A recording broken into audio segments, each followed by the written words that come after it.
Paikallisia kartanomuseoita uhkaa sulkeminen. Piraattiradio häiriköi taajuuksia Turun seudulla.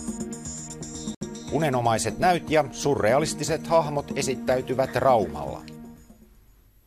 Hyvää iltaa Lounais-Suomen uutisista. Luvattoman radioaseman lähetykset herättävät hämmennystä Varsinais-Suomessa. Siivuradio nimellä toimivaa piraattiradiota on kuultu Maskun ja Raision seudulla jälleen lähinnä viikonloppuöisin. Pari vuotta sitten samalla nimellä toimineen luvattoman radioaseman lähetyslaitteet takavarikoitiin. Piraattiradioasemat ovat nykyisin harvinaisia. Näin ja tässä on Siivuradio äänessä taas vaihteeksi. Siivuradio valtaa Turun seudun radioaallot useimmiten viikonloppuöisin. Puhettavasta päätellen lähetystä tehdään usein juovuksissa.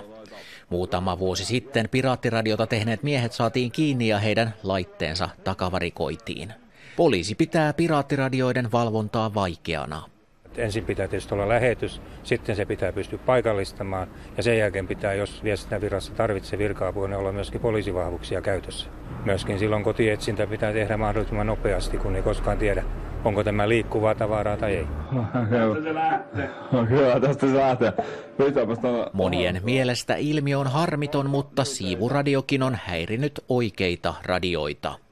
Viikko sitten lähetys oli melkein samalla taajuudella kuin Uudessakaupungissa toimivalla kaupallisella radioasemalla.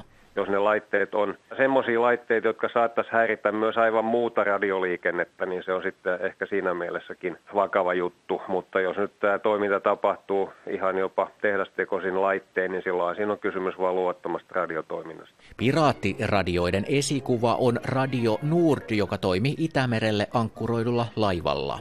Kaupallinen radiotoiminta oli näet 60-luvulla Pohjoismaissa kielletty, mutta näin säädöksiä kierrettiin. Kaupalliset paikallisradiot hävittivät piraatit Suomesta 80-luvun puolessa välissä.